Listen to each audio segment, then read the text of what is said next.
Live. YouTube live. Live. Well, okay. All right. So welcome everybody. This is your boy Dr. Mo. I'm here in cool Ohio. Not quite sunny Florida like I'm used to, but hey, it's great to be alive. And we have Prelli Amen. Williams here. You want to just say greetings, brother? And greetings, everyone. Thank you for joining in tonight on a special night. So we have this is the Mo Mindful Show. We're going to wait about 1 or 2 more minutes, just allow a couple more people to jump on. And in the meantime, you can prepare your questions. You can type it right into the chat, and we'll be trying to answer everything that comes through. And yeah, that's it. So let's get started in about 1 minute. I'll just give people about another minute. Let's just check the chat, see who's in the house.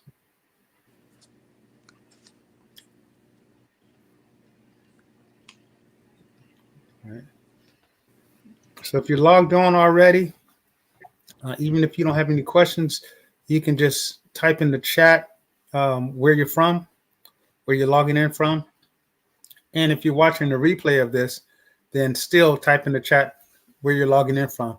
And we're going to ask that you make sure that you share, you like our page, and you subscribe so you can not miss any of the Mo Mindful Show events. And we got one coming up next week, and that's the big one. So again, I'm gonna give it about 1 minute, and we're gonna talk about that, and we're gonna get into this whole process. So again, welcome to the Mo Mindful Show and A Convo with the creators.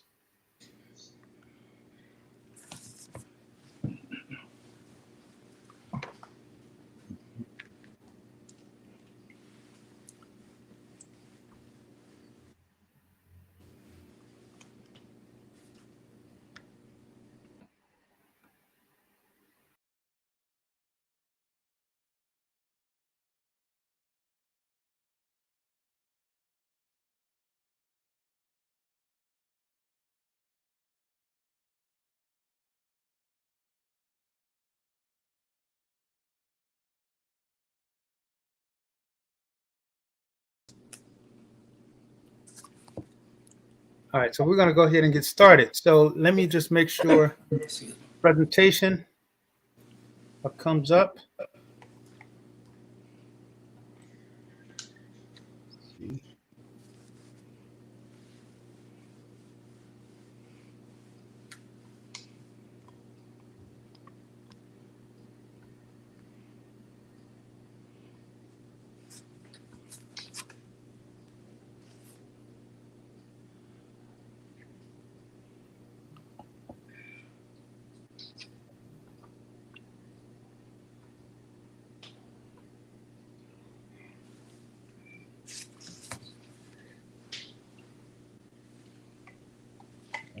Let's see.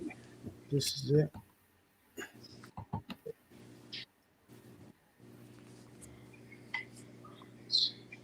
Nope, that's not it.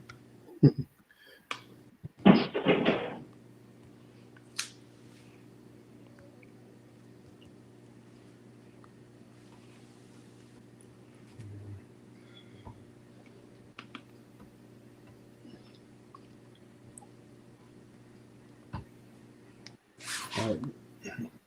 Thank you for your patience, audience. I'm going to upload this. We're going to get it right to you.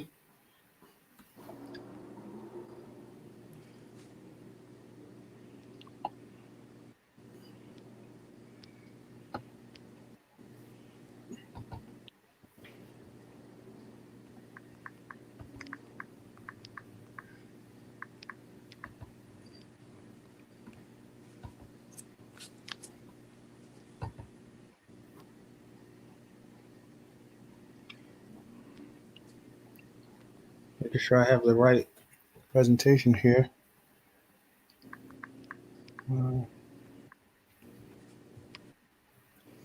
Not that.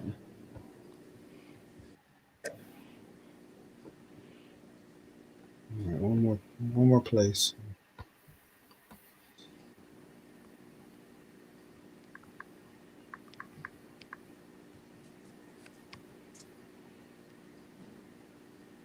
All right, there we go.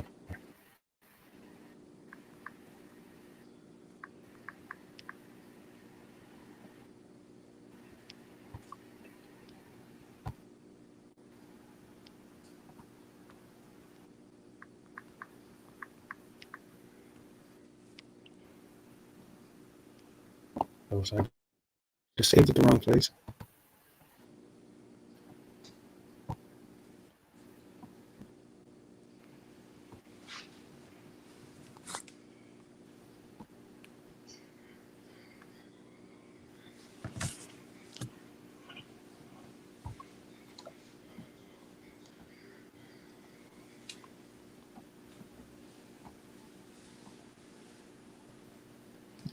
Don't see any questions yet. Good. I guess everybody's holding their breath.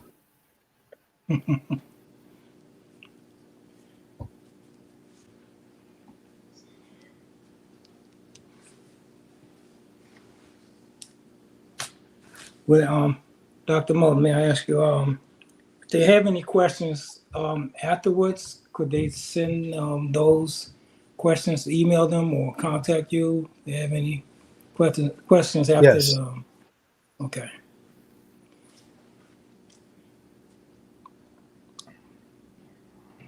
Good point.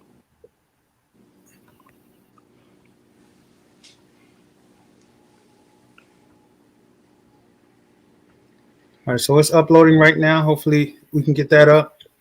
All right, there we go. Good. All right, so let's go ahead and get started. Awesome. Okay. So again, welcome. My name is Dr. Mo, and you are on the Mo Mindful Show. And today we're going to have a conversation with the creators, I being one, and then Mr. Prelli Williams being the other half of this creative partnership. So, Prelli, you want to? All right, sir. Yes, sir. Okay. Meet the author, Morris Dr. Mo Red. Let me give you a little bit of his background. During his 54 years on this earth, Dr. Morris Red has had the opportunity to participate in a variety of life and employment experiences and have informed and ultimately reshaped his views on education.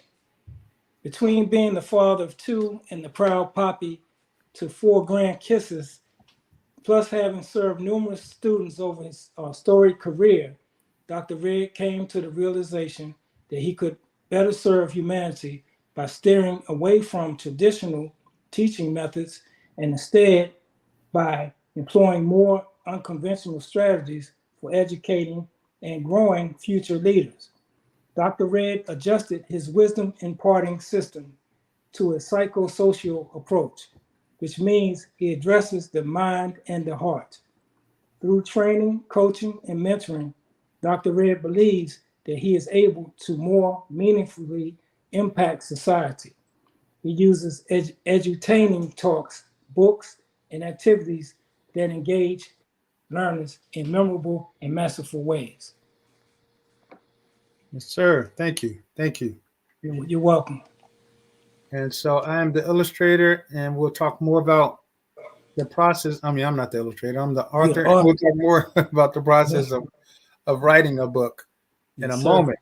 So I have the pleasure of introducing Mr. Prelli Williams. Prelli Anthony Williams is an accomplished multidisciplinary artist specializing in customized portraits and functional art. The seasoned artist's work has been featured on murals, in school halls, and on the walls of government buildings and private residences.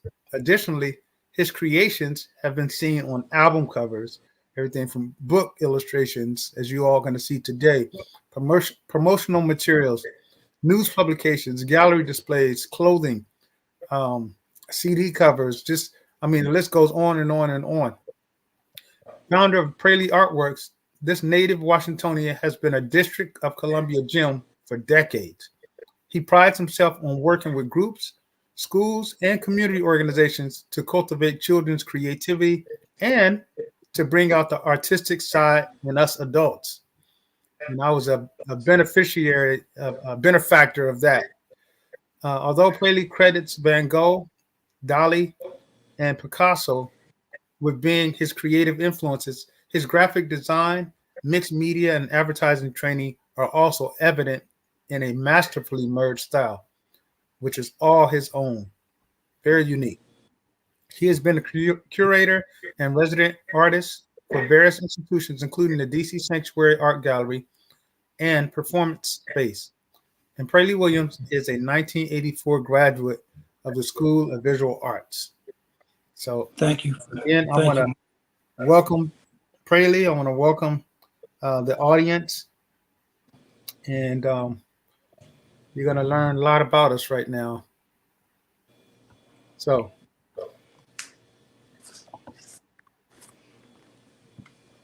what we're going to be discussing today is the Out of This World I Could Be Me Children's Empowerment Series. And it says Volume 1. I know volume is typically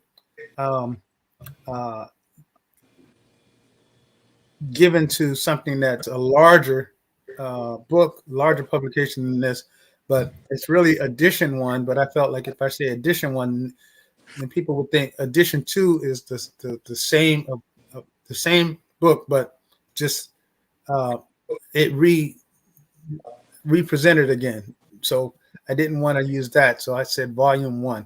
But this is the first of a 7-book series that we're creating, and so we're so happy that you have joined us, and you will be joining us on next week for an official book launch. But today we just wanted to talk about the book so that you understand, what we did, what was the process, how much fun we had doing it, and the hard work that went into it.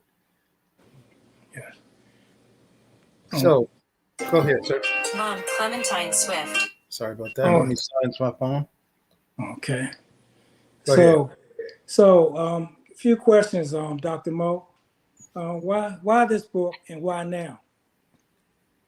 Excellent questions. So, I decided to write this book because dealing with children all my life and adults in my entrepreneurial ventures and just my professional career in general, colleagues and things like that, I've witnessed that there is a pervasive mindset that people have more than not of, I would say, defeatist attitude, lack of confidence, lack of vision, not having ever been presented with the opportunity to think about their future. And so therefore, when I meet adults that have experienced that, they're kind of stuck. And some of them don't have any dreams about anything beyond that. And so essentially, I live with this quote that says, whatever's not growing is dying. And so when an individual is no longer intending on developing, growing, becoming something else, becoming something more of themselves, essentially they're dead. They may be still alive, but they're dead. And I've seen this far too much. And so as a teacher, I said, well, let's kind of nip this in the bud and start addressing it with students, with children as a young age. And I can just imagine if we had more children that had this mindset, this abundance mindset, this positive, proactive mindset, this go-getter attitude, that the world is going to be a better place. So I wrote this book to make my contribution to that end. And then in terms of why now, well, unfortunately, we see, especially in the state that I live in, Florida, people are canceling out books nowadays. They're essentially canceling history, canceling our history, and they are putting a lot of things on the back burner that should be in the forefront. And they're basically dumbing down America. And in my opinion, it's just going to lead to a really bad place for this country. And so again, my intent is to make my own little contribution, as large or as small as it may be, to a certain population who can start to garner some of these principles that I'll be sharing over the next 7 books, and hopefully, like I said, improve them. Because when you improve or help or assist or lift up one person, you're really not just lifting up that one person, because now you're lifting up those individuals that they hang around, you're lifting up their family members, you're lifting up their communities, and therefore, it expands and expands and expands. So I want to, hit home that when somebody is nurturing a young person, they're not just nurturing that one person, they're nurturing a village, as they say. It takes a village to raise a child, but also that child is going to become a village. So you got to think about that. I agree wholeheartedly. So who is your intended audience? So I have a grade level that I wrote this for. However, I'll preface that by saying that it's really for any and everybody.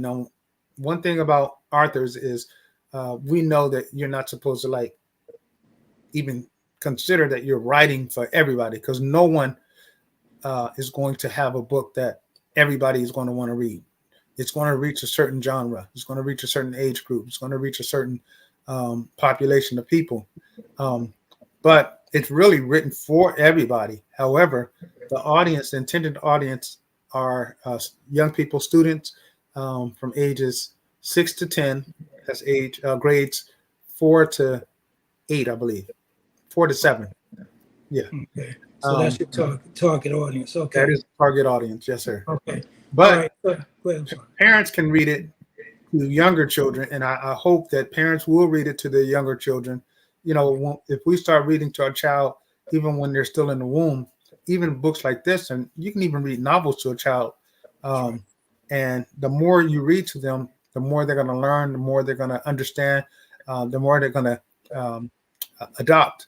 So even though for a reader, this is for a certain age group, but this is really for those parents of younger children, those teachers of younger children, and even the older child who needs some encouragement.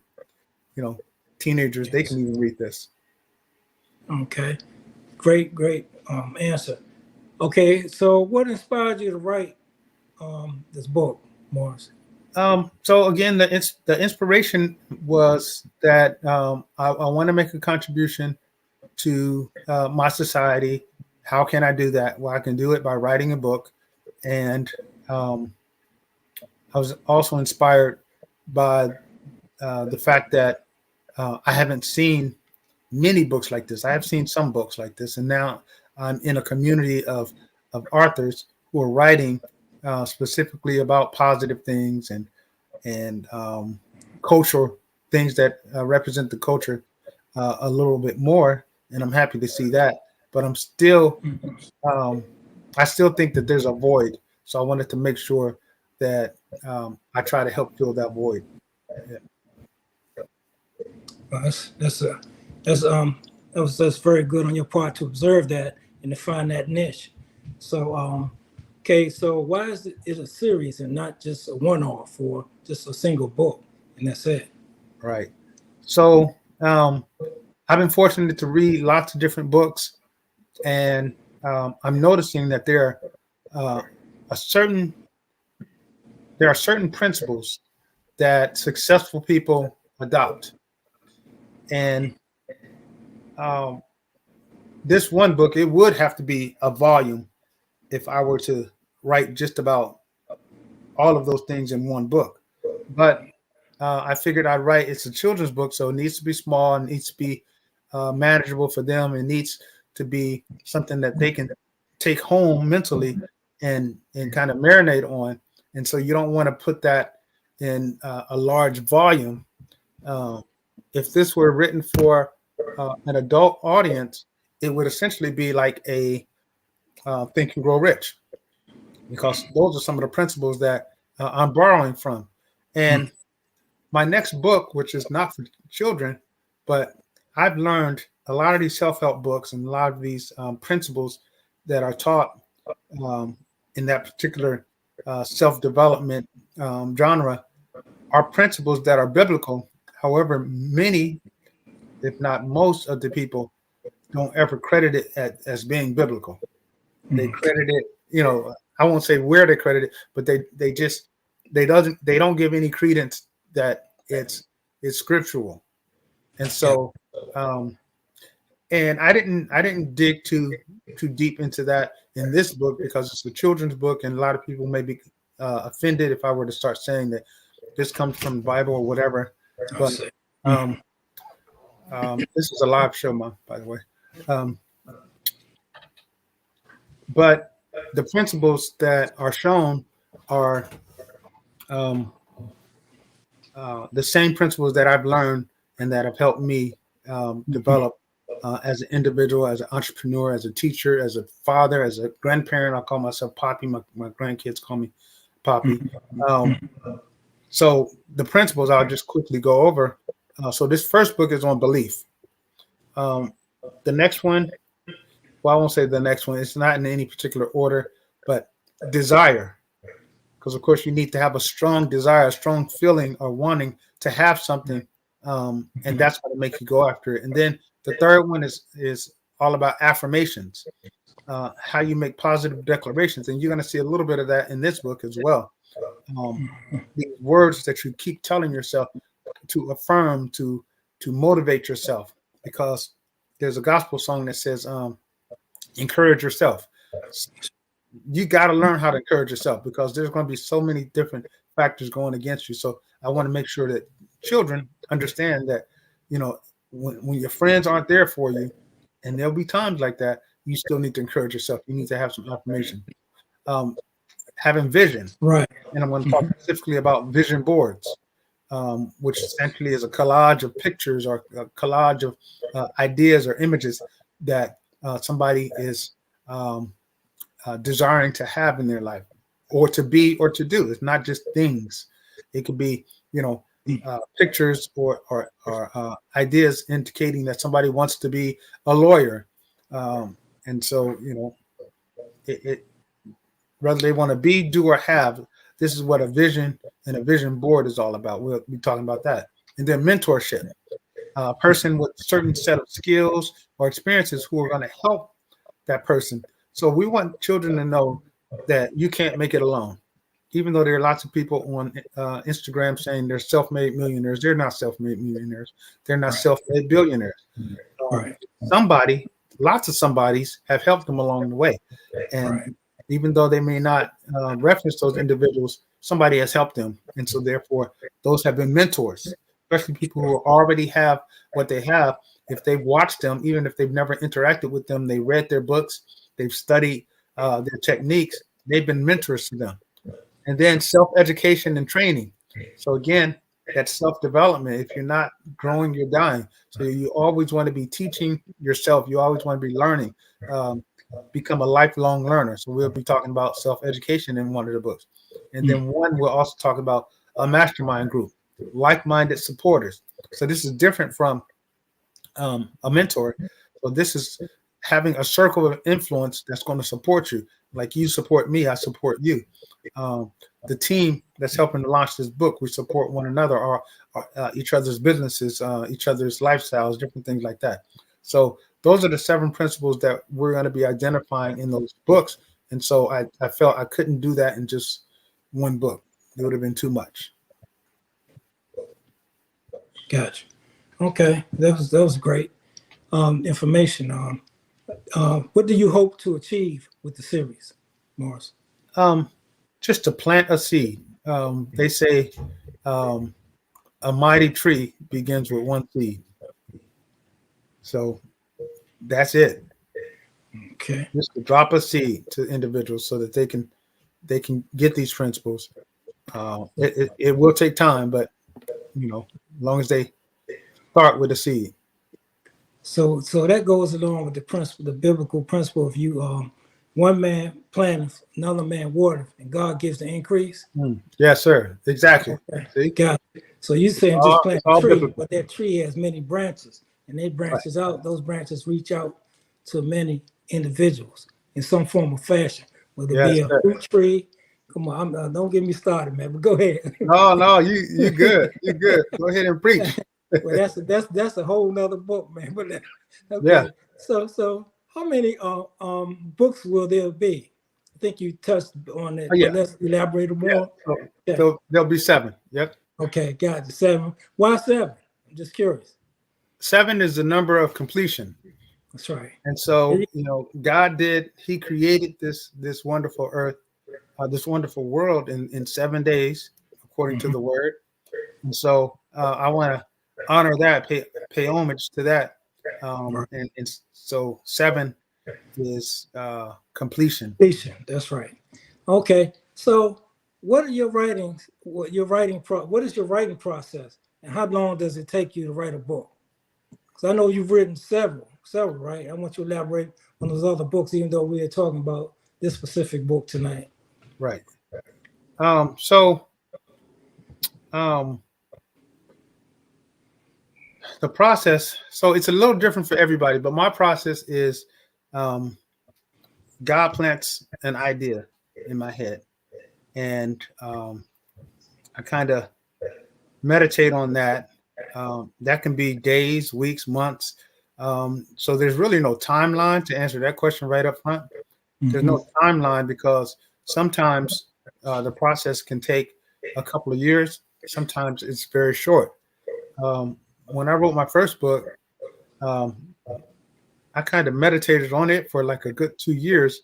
And then over I think it was a 3-week, maybe a 4-week period, I was able to crank it out. So all the writing just kind of started to flow. Okay. With this book, I wrote it, and different ideas were coming to me. When I'm on the road, sometimes ideas will come to me, and I will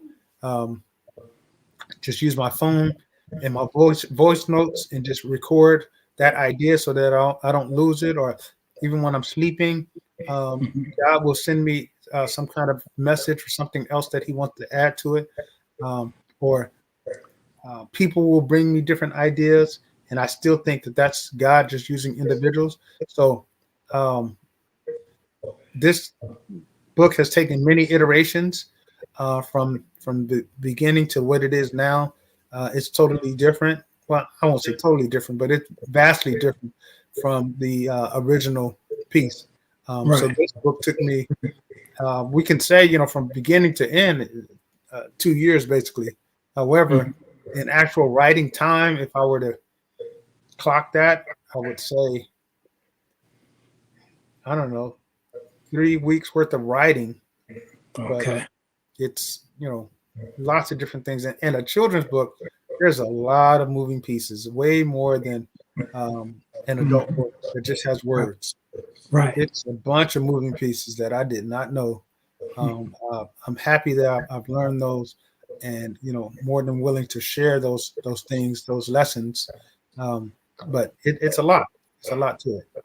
And then the third book, which is not completed yet, it's taken me so far. It's taken me about a year to write that.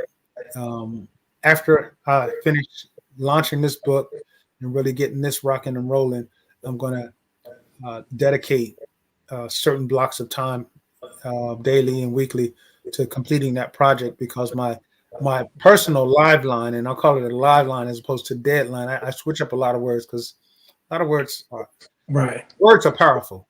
Yeah. So we want to make sure that we use appropriate words that feed our spirit, that grow us, that make us, that bring positivity, because what you put out comes back to you. So I don't like using words like deadline, even though that's the word that people use. But so my live line for that book, for completing the transcript, the writing of it, will be May 27th, which is my birthday.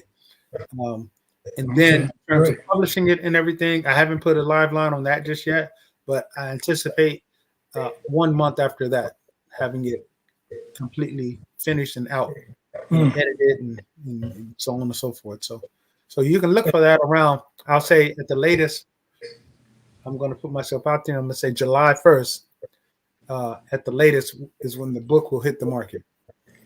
Great, very good. I like that term live line. Yeah. I'm gonna have to add that to my vocabulary from now on, if you don't mind. Absolutely.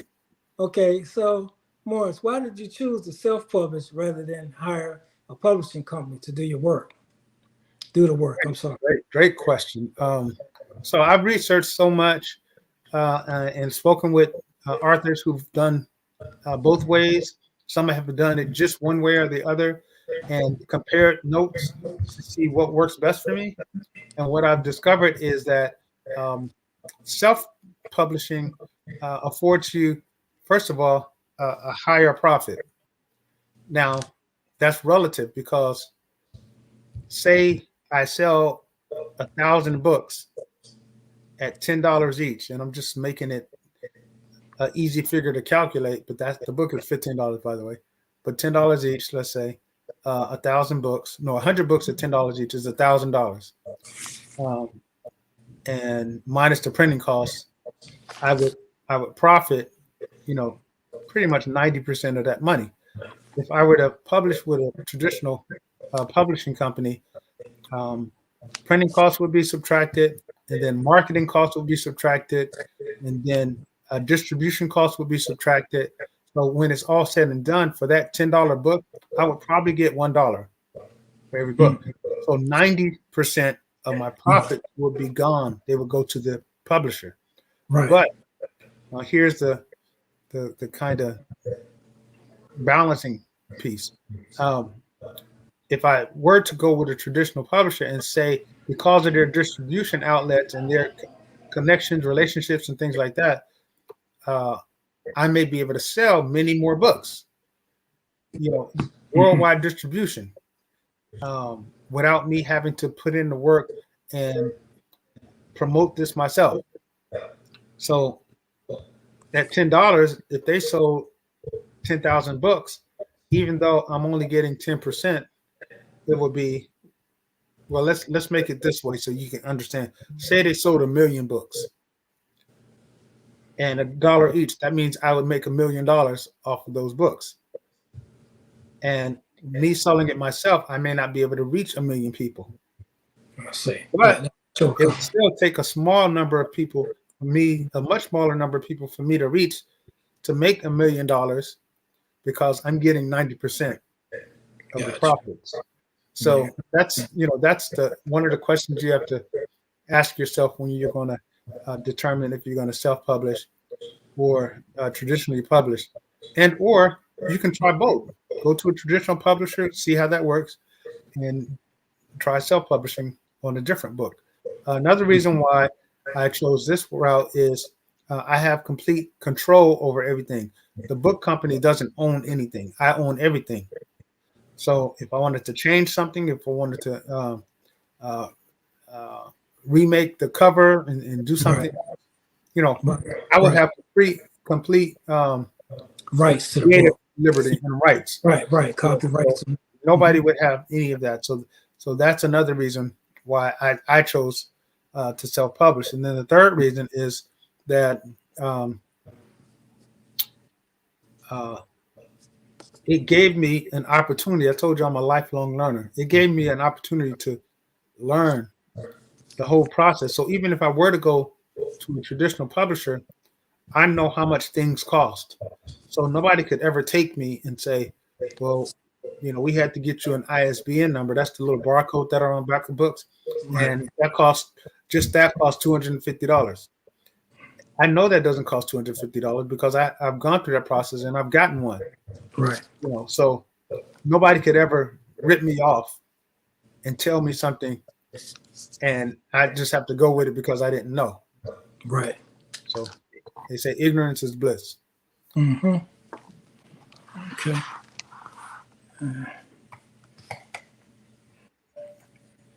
Okay. So let me ask you a few questions, if you don't mind. Sure. Then we check the chat to see if they have any questions. Well, let me actually check the chat first. All right.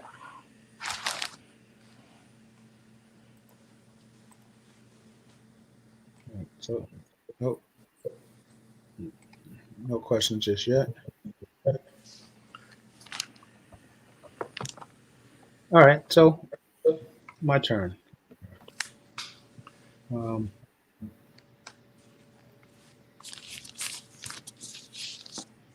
So, Mr. Williams, why did you get involved in this project with me? Yeah, that's a great question. I've been approached by several authors, as you mentioned earlier. That well, let me go start over. I've been approached by several authors, children's book authors, and by adult books as well. Mm-hmm. And one thing I noticed about the approach is that you're out of all of them, you're the only one who submitted, a rough draft. And I've seen some of your work or actual published pieces, books. I even own one. And what I've learned from this whole process is that if you're not serious about what you're doing, then you shouldn't be doing it. Mm-hmm. So from what I've gathered from you, and I've known a little bit about your background prior to the books, before you writing the book, Right. and I know you're an upright person from what I know, and that you're focused on what you're doing. And the whole key is to be focused on your projects, whatever you're doing. So with that being said, when I saw your layout and I saw the storyline was really the thing that got me hooked. I saw the motivation, I saw the positivity in that book, and I'm all about positivity, especially trying to instill knowledge and power and just the things that make you go forward in any one. It could be a child or adult. If I can see a lot of positivity in it, then I'm all for it. Right. So that's what got me hooked on the project, really. And then it was also a challenge because I said, you know what? I start a lot of projects, but a lot of times I don't follow through because, again, those other books, I've asked people, I begged them, they keep asking me, when are you going to finish? And then when I say, okay, let's have a meet and let's talk about what I've done so far, no response. And I'm like, why am I chasing someone that wants me to do something? Right. And you know what I'm saying? That doesn't make sense. Mm-hmm. So they're mad at me because I offered many times, hey, come out, let's sit down and talk. Let me show you what I got. No response. So what does that mean? What did that tell you? Right. That person not serious. Really not serious. Thank you. So case closed. So the other one, some I've completed, and then I even got insulted by one person saying, "Oh, those are not your illustrations. If they're not mine, then show me where they came from." If I had the rough drafts all the way up to the finished, completed illustration, who did it? Did I steal them from somebody or what? So my thing is, don't insult my intelligence, first of all. Mm-hmm. I see that, again, if you focus and I'm focused, then we're on the same page. Excuse the pun. But it says two cannot walk together unless they be agreed. Unless they agree, yes. We were in agreement. Mm-hmm. Hey, I need this book done, Prelli. And to be honest with you, this project was probably the fastest, it is the fastest process from start to finish that I've ever done on a book. Okay. I have one book I started in 2008. I'm still waiting on a response like, hey, you want to see what I got so far? Gotcha. It's on the back burner, but I'm not mad at the person, but I'm going to get it done. Whether I have them or not, I will get it done. Right. Okay. Exactly. But basically, that's what got me involved. That I saw, and the main thing was that when I saw that it was family, I said, man, I cannot deny family. Right. Father. Mm-hmm. Okay. Yes, sir. I love that. So one of your points, like you want to work with serious people, and I talked about those 7 principles that I'm going to be covering in the book. The people who you surround yourself around is going to really impact you. Some people say, I'll put it 2 ways. Some people say if you hang around 5 broke people, you're going to be the 6th. but then also some people say, you Yeah. know, you are the sum of the 5 closest people to you. Mhm. So I Mhm. like that one better because that's more positive. And Okay. so you want to be around people who are positive, who Right. are like-minded, Yeah. who are serious about stuff. You know, True. if one person is playing, they're not in agreement with somebody who's not playing. Right. You know, you both got to be serious at that moment. You can have fun doing it, but you got to be serious about what you're doing. And that's why Exactly. I wanted you for the project, because I see your work. I work with you, like I said in the introduction. I've had an opportunity to do some things as an adult with Yes. you, Yes. and and I know your work that you do in the schools and things like that. And so all that stuff was exactly who and what I was looking for. So Gotcha. that's Okay. why I wanted you for the project as well. Now, Wow. I want to give credit. You also mentioned this came with sketches already. So shout out to Jasmine Red. She's the person who actually sketched out. Yes, she's Yes. the person who Yes. sketched out everything Yes. for me. So she listened to what I wanted to um, articulate, and then Right. she came up with some illustrations. And so that Mhm. made the process a lot easier and smoother, Right. because I was able to transfer Right. over some at Right. least initial thoughts, because she Right. captured them perfectly. So shout Yes. out to Yes. You did. Jasmine for that. Yeah, and that's her image on the screen, right? Yes, Yes, this is sir. my daughter, and she is Yeah. one of the characters. Yeah. The other character is MJ. This is Jazz. That's her Right. character name, and MJ is the other character who is for Miles. That's my son. So yeah, Right. you guys will be seeing real family in that book there. All right. Right. So now let me ask you this: Mhm. Is well, you kind of answered this. This is not the first children's book that you illustrated. Is it the first one that has come to fruition, or are there Yes, others out sir. there that have actually? This is the first one that has come to fruition, Okay. and big ups on that. Yes, sir. Follow through. Mhm. Yeah. Well, it was definitely dual. I couldn't do it by myself. Yeah. I can draw, I can do some things, but I'm not an illustrator. So Okay. definitely, uh, kudos to you for Thank you. letting me and helping me to complete this project. Well, my hats off to you for asking me to join the team, because teamwork, of course, the old cliche makes the dream work. Yes, Yeah. and that's so Right. true. That is so Mhm. true. Yep. So, what do you seek to convey through your art in this book and just in general? Because it seems like to me, I see that you have uh, um, a purpose behind your art. So, let's talk about that a little bit. Okay.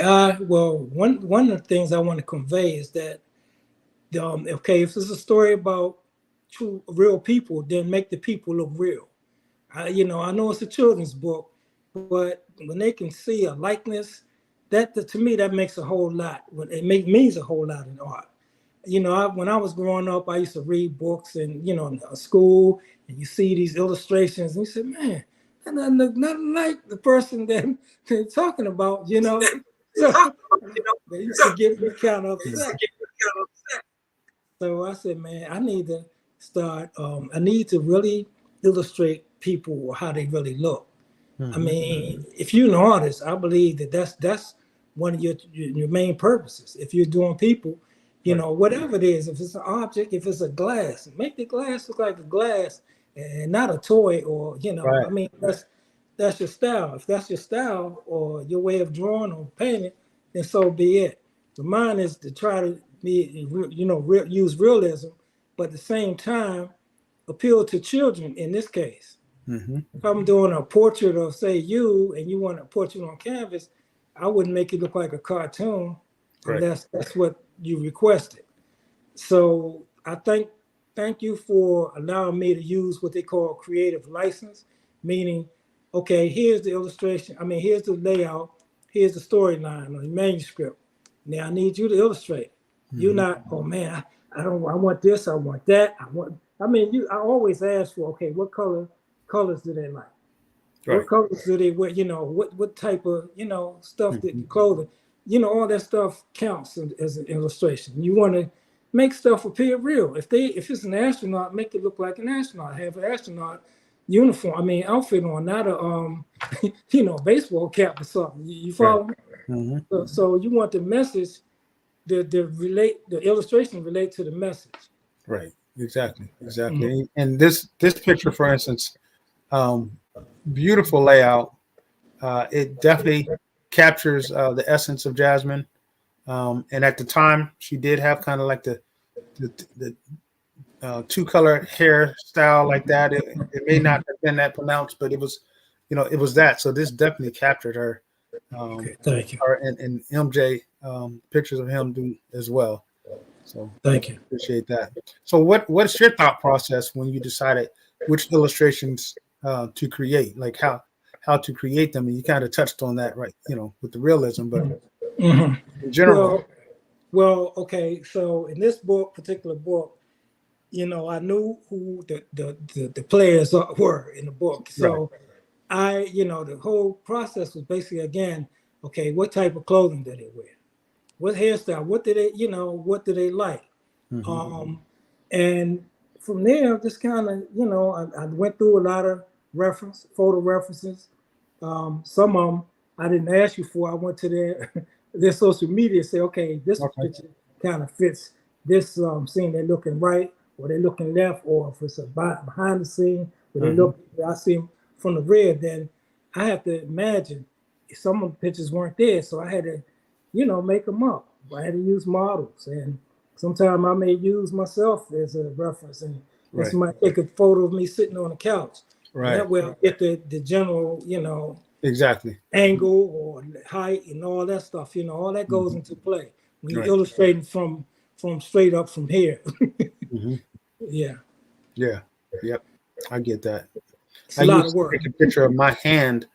Like if I was trying to draw a fist, I would take a picture of my hand and just keep looking at that picture so I can draw fingers in right proportion and things like that, or different things. So I've used that technique as well. The reference, actual reference, yeah.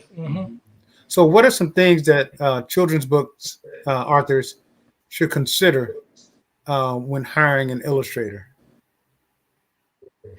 Well, the first thing is to check their background. How many books are they illustrated, or whatever the illustrations were used for? Look at their experience. That when I say the background, look at how many years they've been doing it. Look at their artistic style. Like illustrators have so many. I mean, I can't even count them. So many styles of illustration that my style may not suit somebody else. Somebody else may want a little childish, look like kindergarten type drawing. Those work. People might say, "Oh man, that's a little childish," but they have books that, like, I don't want to mention no names, but there's some books that really look like a kid did the illustrations, and they're making a lot of money. So it's a matter of taste. It's like going to shop, for clothes. T-shirt I like, you may not like. The color you like, I may not like. It's a matter of preference or choice. But another thing you want to consider is the turnaround. How fast or soon you got a deadline, like say you want your book done by January next year. Yeah. I mean, I'm sorry, like a life. No, it takes a while. It takes a while. I need that. But anyway, yeah, the bottom line is you have a specific date that you want this book completed. Okay, you give the person first. Okay, I ask you, okay, when do you need this book done? When do you need the illustrations by? Okay, you got to sit down and okay, I need them. You need them by in 3 months. So that means I got to get busy. So that, that determines sometimes this, because the sooner, the faster you get it, sometimes you have to pay more. It depends on the illustrator. It depends on who you know. It's not also always what you have, is who you know. So those are just some of the factors. You may basically your timeline, your turnaround time. How many illustrations? I mean, say you say, okay, I need 10 illustrations. Right. You got to do your research. Look online. There's a lot of companies online that you can go to Fiverr, go to so many different. Fiverr's just one, but they have illustrators that'll charge you something like $10 an illustration, because they charging $10 doesn't mean it's going to be $10. Right. Exactly. So don't get fooled by those low prices. Like I said, do your homework. and see what their background, their track record is. If they've done 20 books as opposed to one, I would probably go with the person who did 20 books. I'm just saying. But if that one book is out of sight, I said, man, I'd rather go with this person. I like that style. Right. 20 books don't mean nothing if you like. It's a matter of choice. Mm-hmm. Okay. Right. Exactly. I hope I answered questions. Yeah. Let me play God's advocate. Okay. You see how I switch that? You know what they normally say. Right. So I'm gonna play God's advocate.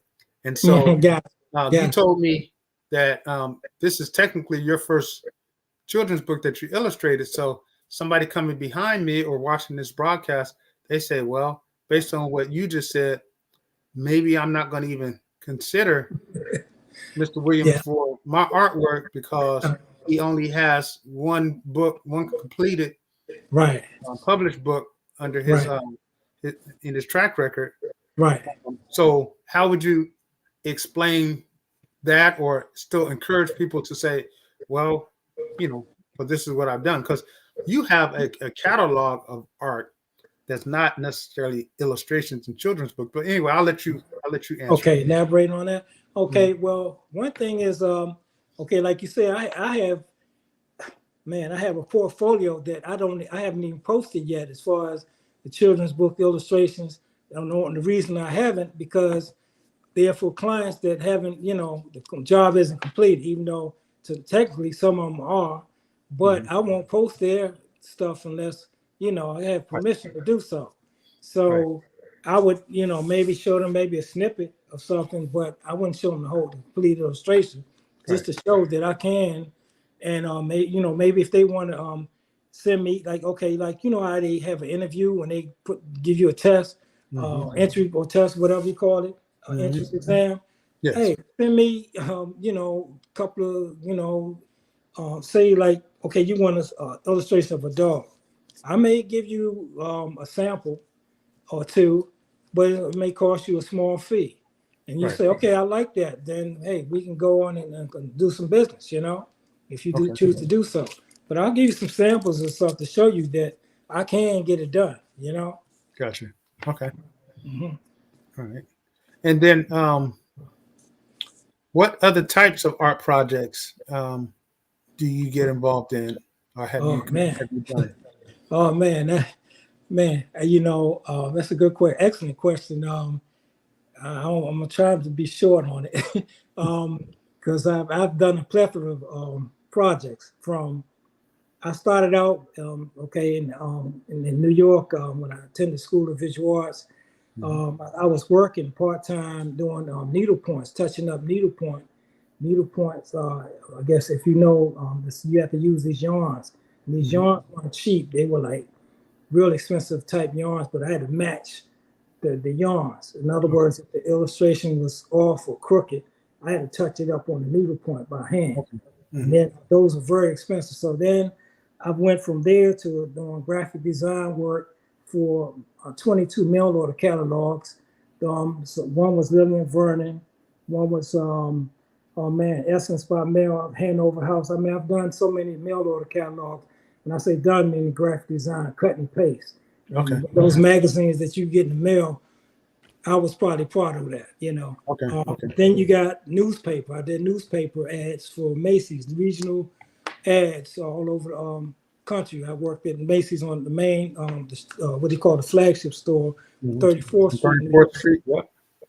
So then, let's see, I've done murals throughout New York and DC, which most people have never seen because some of them are interior in schools or inside buildings that most people don't have access to now. Then I've exhibited the Smithsonian Community Museum here in DC, and some of the grand openings to galleries here in DC and Southeast. I've done portrait commissions for people all over the world, it goes on and on. I've created books, magazines, newspapers, catalogs. Gamut, probably nothing that I've done lettering, hand painted signs, actually, you see the vinyl transfers on cars. I've done them on glass windows and churches, and man, I don't even. It's so much I can't. If I put it on, they'll be like, "Wow, he did all that." Right. I just don't. I feel there's nothing I can't do as far as art. And the I've done canvases, the you haven't floor. mentioned the canvases, you haven't mentioned the furniture and things like Oh that. man, the functional art, Yeah. actually design or painting, furniture, man, you name it. Motorcycle helmets, bike helmets. I don't, Mhm. like I said, when I get this stuff together and put it on the website, I want it to be self-explanatory what it is that I can and probably cannot do. Okay. Um, so that's I've done the garments, fashion, t-shirts, designs, graphics, illustrations, you name it, Okay. logos. It Yeah. goes on and on. All right. All right. Cool. Awesome. Awesome. So again, you all see that one of his beautiful illustrations here. You saw one on the last page. Um, and so you get a chance to experience the magnificent work of Mr. Prelli Williams as you purchase this book, Out of This World. I'm looking over to my left because I have the book right there. It will be on sale starting next Wednesday. So we have PO8 snippets online, and there are lots of people online that I can't see, but from Port of Harlem Magazine, All Washington right. Douglas Commonwealth, All you're right. welcome. Yes, Vintage is here. Mm. Nene is here. These are the only people who actually mentioned something on the chat. So welcome to you all, and welcome everybody who's here, as well as Yes. those people who are watching the replay. So let's move on. Got a few more minutes. So I want to thank everybody for tuning in. So our books, again, will be available for sale starting next week, 1 week from today, April 5th, starting at midnight on Amazon. They will be available, Amazon.com. You can find it by looking up my name, Dr. Morris Red, or just typing in Out of This World. However, that's a very common name for a book, so you might want to use my name, REDD. And we ask that you support our mission, and this is a mission. We both talked about purpose in this.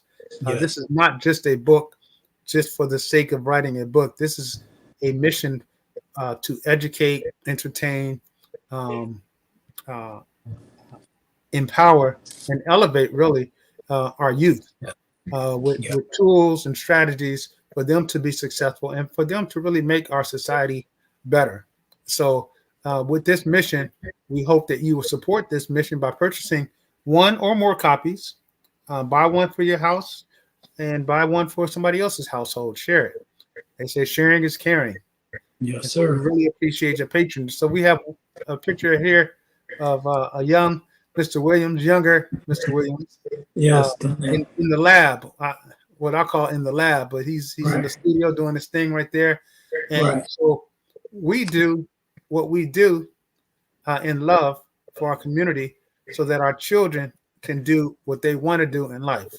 Right. And so there I have a picture of my niece, and this is who birthday we're actually celebrating on next Wednesday, April 5th, and this is why I chose this date. You notice I put dates of importance onto my project. So I said my next book will be finished by my birthday, and this book is actually going to be released on her birthday, April 5th. We'll be celebrating, I believe it's her 6th birthday. That's what I put there. So I hope that's correct. Yes. And that is my sister reading the advanced copy of the book to her. Just so she was one of my R&D patrons, research and development people to tell me if she liked the book, if it made sense, what did she learn out of it. So as my other niece, Taylor, who lives in Dallas, Texas. So she lives in Washington D.C. and then Taylor lives in Dallas, Texas. She also read the book. She's a little bit older, and she gave me some feedback on the book as well as my friend James's son and other children too, my grandchildren. So I appreciate everybody, especially the young people who read it and gave me authentic feedback about what it meant to them as a child, and then all the adults who read it and helped edit it and things like that. So this project, it took more than just Prelli and myself. And even though this is called a conversation with the creators, ideally I could have another 20 people on here because Easy. other people have contributed. Yeah. Yes. Okay.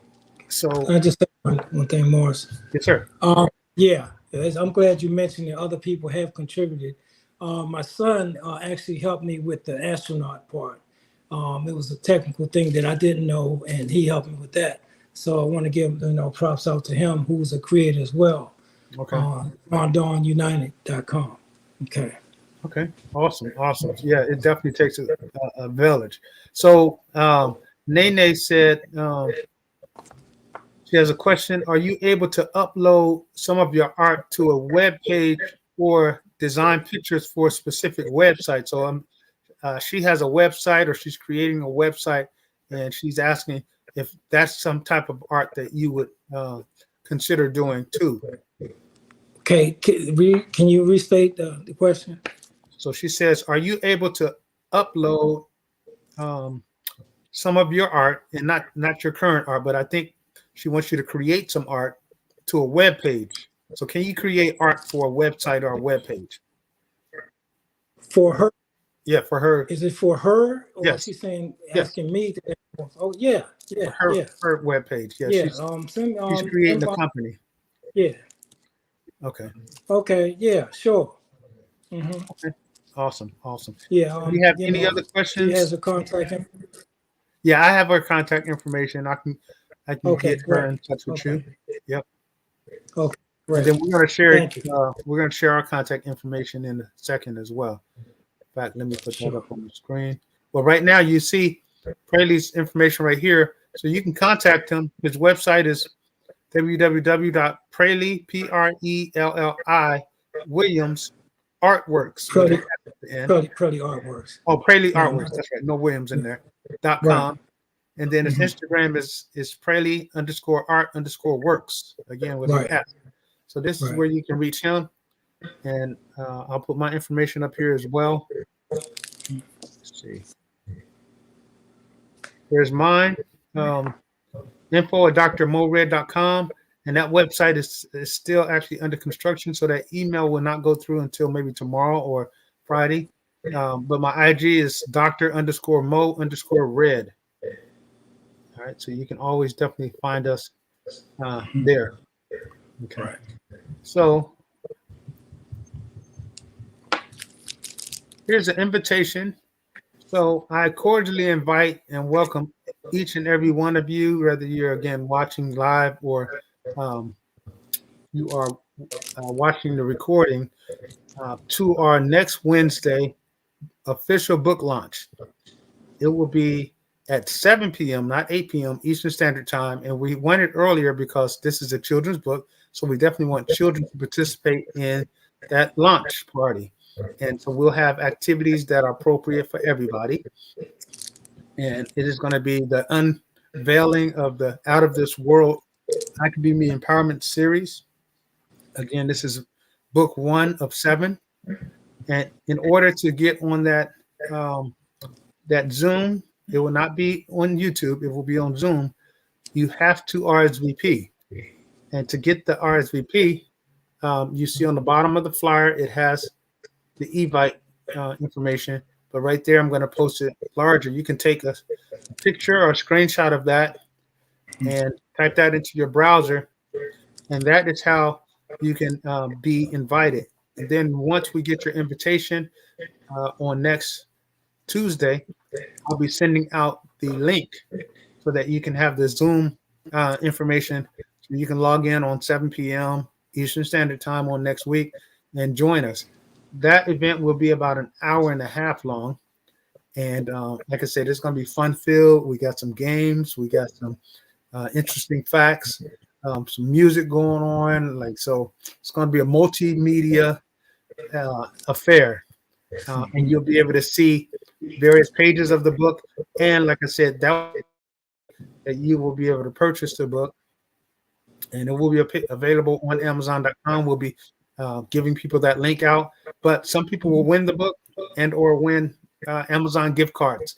Nice. So you definitely want to get there. Whoever logs on is going to be entered into the drawing for one of those prizes. So again, we just log on. So again, that's April 5th at 7 p.m.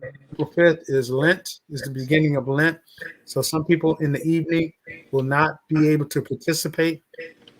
We will have a recording of this. I may upload it to the Mo Mindful Show page here on YouTube. And so you may be able to watch it after the fact.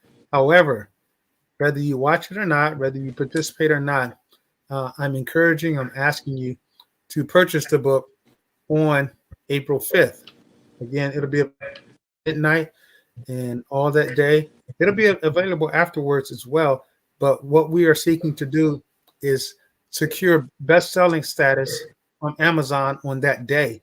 And what that does is boost their desire to promote the book even more, and then we also get that stamp of approval, basically, that this is a best-selling book, and it helps with our advertising and our marketing of the book so that more people can get it. Our goal is to get it into the hands of 1 million children, 1 million families. So help us to do that.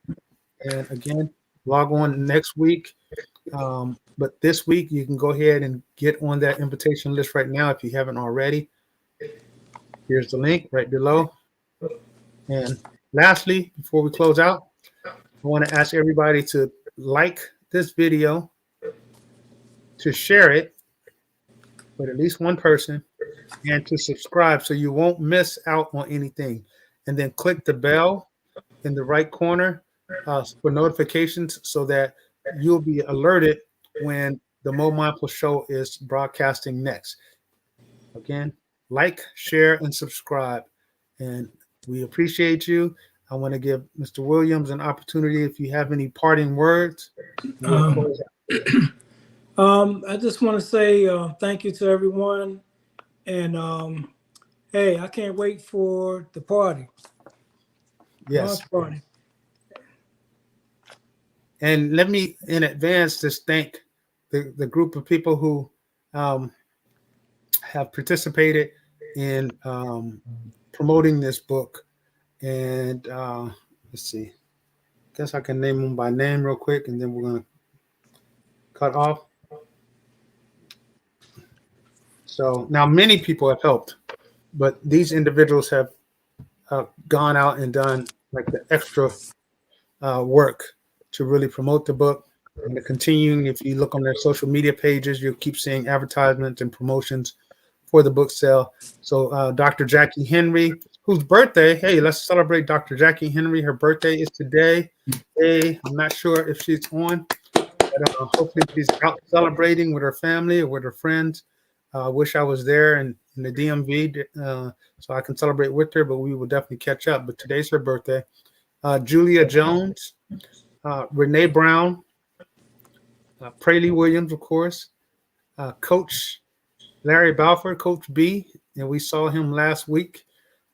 Alexis Meeks, another author and colleague of mine, Wendy Gatson, Wendell Phillips, Raven Lancaster, Ophelia, and Kwaku Boateng. And I say Kwaku because Kwaku, he and I have collaborated, and he wrote his first book. He is a child, but he wrote a children's book.